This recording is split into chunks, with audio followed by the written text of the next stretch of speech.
నా వీడియోకి 2 ఇయర్స్ తర్వాత ఈ ప్రాబ్లం అనేది వచ్చిందనమాట. కనుక మీరు కూడా షార్ట్స్ క్రియేటర్ అయితే అండ్ షార్ట్స్ వీడియోస్ అనేది అప్లోడ్ చేస్తున్నట్లయితే షార్ట్స్ అండ్ లాంగ్ వీడియోస్ కూడా ఈ ప్రాబ్లం అనేది రావచ్చు. ఎప్పుడైనా సరే రావచ్చు. కనుక జాగ్రత్త. మీరు వీడియో అనేది మీరు ఒక యూట్యూబ్ క్రియేటర్ అయితే మాత్రం ఈ వీడియో మీకోసమే చివరకు చూడండి. అసలు ఆ వీడియోలో ఏ ప్రాబ్లం వచ్చింది, ఆ వీడియోలో నేను ఏ మిస్టేక్ చేయడం వల్ల నాకు ఆ ప్రాబ్లం వచ్చిందనేది క్లియర్గా చూపిస్తాను. ఇక్కడ లైవ్ ప్రూఫ్ చూపించి క్లియర్గా చూపిస్తాను. ఎందుకంటే 2 ఇయర్స్ తర్వాత 2 ఇయర్స్ వరకు ఆ వీడియోలో నాకు ఎటువంటి ప్రాబ్లం రాలేదు, బట్ ఇప్పుడు వచ్చింది. కనుక అప్లోడ్ చేసే ప్రతి ఒక్క వీడియో కూడా జాగ్రత్తగా చెక్ చేసుకోవాలి. కనుక నేనే మిస్టేక్ చేశాను, నాకు అసలు ఏ ప్రాబ్లం వచ్చింది అన్నది ఇక్కడ స్క్రీన్ వీడియో ఆన్ చేసి క్లియర్గా చూపిస్తాను. సో లేట్ చేయకుండా వీడియోలోకి వెళ్ళిపోతాం. ఇక్కడైతే స్క్రీన్ రికార్డింగ్ ఆన్ చేస్తున్నా చూడండి. చూసినట్లయితే వైట్ స్టూడియో అనేది ఈ విధంగా ఓపెన్ చేశాను. ఓపెన్ చేసిన తర్వాత ఇక్కడ మీరు చూసినట్లయితే చూడండి 2 ఇయర్స్ అనుకుని ఇక్కడ క్లియర్ కనిపిస్తుంది. 2 ఇయర్స్ ఎగో అనుకుని ఇక్కడ చూడండి 2 వీడియోస్కి ఇది ఈ ప్రాబ్లం వచ్చిందనమాట. షాపింగ్ డిసేబుల్ అనుకుని ఇక్కడ చూడండి నోటీస్లో కూడా కనిపిస్తుంది. చూడండి షాపింగ్ డిసేబుల్ అని. ఇప్పుడు దీనికి సొల్యూషన్ లేదా అనుకుని మీకైతే డౌట్ అయితే రావచ్చు. దీనికి ఆ సొల్యూషన్ ఏంటనే క్లియర్గా చూపిస్తాను. దాని తర్వాత ఆ ప్రాబ్లం దేనికి వచ్చింది అన్న కూడా ఎండ్లో క్లియర్గా ఎక్స్ప్లెయిన్ చేస్తాను. సో ఫస్ట్ అయితే సొల్యూషన్ ఏంటంటే నోటీస్ అని కనిపిస్తుంది కదా, దానిపై ఇట్లా క్లిక్ చేయండి. నేనైతే ఇట్లా క్లిక్ చేస్తున్నాను చూడండి. క్లిక్ చేసిన తర్వాత వ్యూ డీటెయిల్స్పై క్లిక్ చేయండి.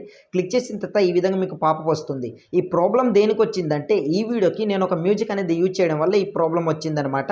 ఇక్కడ ఎరేజ్ సాంగ్ అని కనిపిస్తుంది కదా, దానిపై ఇట్లా క్లిక్ చేయండి. నేనైతే ఈ విధంగా చూడండి క్లిక్ చేస్తాను. క్లిక్ చేసిన తర్వాత ఇక్కడ మీకు చూడండి ఎరేజ్ సాంగ్ అని ఉంది కదా, దానిపై క్లిక్ చేసి టిక్ మార్క్ చేసి ఇక్కడ కింద సేవ్ అని కనిపిస్తుంది కదా, దానిపై క్లిక్ చేసి అసలు ఈ ఎరేజ్ సాంగ్ అన్నది ఎందుకు సెలెక్ట్ చేసుకోవాలి. దాని తర్వాత దాని కింద ఇంకో ఆప్షన్ కూడా ఉంది, చూస్తున్నారు కదా, mute all sound in the climate segments అని ఉంది. ఏంటంటే ఈ వీడియోకి ఏదైతే వాయిస్ కానీ లేదా బీజిఎం ఏదైనా మనం మ్యూజిక్ ఏమైనా యూజ్ చేసి ఉంటే అవన్నీ కూడా మ్యూట్లో పెట్టేయాలనుకుని ఇక్కడ అడుగుతుంది. అసలు ఆ వీడియోలో నేను చేసిన మిస్టేక్ ఏంటంటే ఈ వీడియోలో ఎటువంటి వాయిస్ ఓవర్ ఇవ్వలేదు and only for short video music అనేది జస్ట్ యూజ్ చేసి స్క్రీన్ వీడియో పెట్టేసి నేను కావాల్సిన ట్యూటోరియల్ అనేది ఎక్స్ప్లెయిన్ చేసి దాని తర్వాత ఆ మ్యూజిక్ అనేది యాడ్ చేసి అది కూడా షార్ట్ స్పీడ్లో వచ్చిందే ఆ మ్యూజిక్ అనేది యాడ్ చేసి సింపుల్గా అప్లోడ్ చేస్తాను అనమాట. దానివల్ల 2 ఇయర్స్ వరకు నాకు ఏ ప్రాబ్లం రాలే.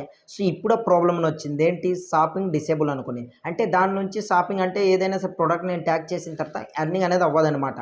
సో అటువంటి ప్రాబ్లం మీరు కూడా రావచ్చు. నాకైతే ఈ ప్రాబ్లం వచ్చింది, కొందరికి అయితే కాపీరైట్ స్ట్రైక్ రావచ్చు, క్లెయిమ్ రావచ్చు. సో ఈ విధంగా చాలా ప్రాబ్లమ్స్ వస్తున్నాయి. కనుక షార్ట్స్ వీడియో చేసేటప్పుడు ఓన్లీ ఫర్ మీ వాయిస్ అనేది ఉండేటట్టు చూసుకోండి. మ్యూజిక్ అయితే అవాయిడ్ చేయండి. మీరు ఎంత అవాయిడ్ చేస్తే మీకు అంత మంచిది. ఎందుకంటే ఇప్పుడు ఏది చిన్న మిస్టేక్ చేసినా సరే యూట్యూబ్ అనేది వెంటనే డిటెక్ట్ చేసి ఏదో ఒక డిసిషన్ అనేది తీసేసుకుంటుంది. వీడియోని డిలీట్ చేయడమో లేదంటే మన ఛానల్ కూడా ప్రాబ్లం రావచ్చు, లేదంటే రీయూజ్డ్ కంటెంట్ ఇట్లా రావడం, ఇలాంటి ప్రాబ్లమ్స్ కూడా చాలా ఛానల్స్కి వస్తున్నాయి. కనుక మ్యూజిక్ అనేది అవాయిడ్ చేయండి. సో ఇక్కడ చూడండి, ఇక్కడ నేనైతే ఎరేజ్ సాంగ్ అనే ఆప్షన్పై టిక్ చేసా. టిక్ చేసిన తర్వాత ఇక్కడ కింద సేవ్ అనే ఆప్షన్ కనిపిస్తుంది కదా, దానిపై క్లిక్ చేశారనుకోండి మీ ఆ సాంగ్ అనేది ఎరేజ్ అయిపోతుంది అనమాట. ఏదైతే వీడియోకి సాంగ్ అనేది అంటే మ్యూజిక్ అనేది యూజ్ చేశారో ఆ సాంగ్ అనేది ఎరేజ్ అయిపోతుంది. సో ఇక్కడ చూడండి టోటల్ నేను సేవ్ అనేది చేశాను. సేవ్ చేసిన తర్వాత ఈ విధంగా లోడ్ అయ్యి ఇక్కడ చూడండి వీడియో ఎడిటింగ్ ఇన్ ప్రోగ్రెస్ అనుకుని వస్తుంది. ఇక్కడ చూస్తున్నారు కదా. సో ఈ విధంగా ఈ ప్రోగ్రెస్ అనేది టిక్ మార్క్ చూస్తారు కదా, ఈ అంటే ప్రాసెస్ అవుతుందన్నమాట. సింపుల్గా సాంగ్ ఎరేజ్ అయిపోయిన తర్వాత మా నోటీస్ అనేది మనకు పోతుంది. ఇక్కడ లైవ్ ఎవిడెన్స్ కూడా చూపిస్తున్నా చూడండి. ఇక్కడ ఫస్ట్ ఆఫ్ ఆల్ డేట్ చూపిస్తున్నా చూడండి, June 10 అనమాట ఈరోజు డేట్ అనేది. ఇక్కడ చూడండి రిఫ్రెష్ చేసా. సో మళ్ళీ అదే ఉంది, డేట్ చూసినట్లయితే June 10. సో చూస్తారు కదా, ఇదే రోజు నేను పెట్టి జస్ట్ కొన్ని గంటల్లోనే మనకు ఎరేజ్ అయిపోయింది అనమాట. మళ్ళీ ఇక్కడ స్క్రీన్ రికార్డింగ్ ఆన్ చేసి లైవ్ ప్రూఫ్ చూపిస్తాను చూడండి. ఇక్కడైతే నేను స్క్రీన్ రికార్డింగ్ ఆన్ చేస్తున్నా. ఆన్ చేసిన తర్వాత ఇక్కడ చూడండి వైట్ స్టూడియో అనేది ఓపెన్ చేసి డైరెక్ట్ అదే వీడియోనే క్లిక్ చేస్తారు చూడండి. ఇక్కడ 16 వ్యూస్ అనేది ఆ వీడియోకి వచ్చాయన్నమాట 2 ఇయర్స్ ఎగో. ఇక్కడ మీకు టిక్ మార్క్ కూడా పెడుతున్నా చూడండి. చూస్తారు కదా టిక్ మార్క్ పెట్టా. సో చూడండి దానికి ఉన్న షాపింగ్ డిసేబుల్ అన్నది పోయిందనమాట.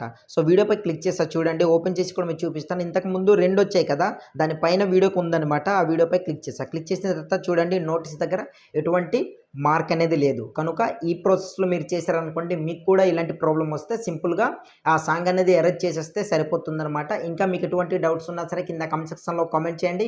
మీ కమెంట్ అని పిక్ చేసి ఒక డెడికేట్ వీడియో చేయడమో లేదంటే కమెంట్లోనే ఆన్సర్ చేస్తానమాట. మీకు ఏదైనా సరే మీ ఛానల్కి ఏదైనా ప్రాబ్లం వస్తే డైరెక్ట్ మీరు నాతో కాంటాక్ట్ అవ్వాలనుకుంటే బయోలో ఇన్స్టాగ్రామ్ ఐడి ఉంటుంది అండ్ డిస్క్రిప్షన్లో కూడా ఇస్తాను. అక్కడికి వెళ్ళి సింపుల్గా మీరు నాకు మెసేజ్ చేస్తే నేనే మిమ్మల్ని కాంటాక్ట్ అవుతాను అనమాట. సో ఇది ఫ్రెండ్స్, ఈ వీడియో ఎలా అనిపించింది ఏంటనేది కింద కమెంట్ సెక్షన్లో మెన్షన్ చేయండి. అండ్ మీ అందరికీ చిన్న రిక్వెస్ట్, June 20 కల్లా 10K సబ్స్క్రైబర్స్ని రీచ్ అవ్వాలని టార్గెట్ పెట్టాను. సో ప్లీజ్ అందరూ కూడా కొత్త క్రియేటర్స్ ఎవరైతే చూస్తున్నట్లయితే ప్లీజ్ సబ్స్క్రైబ్ చేసుకుని సపోర్ట్ చేయండి.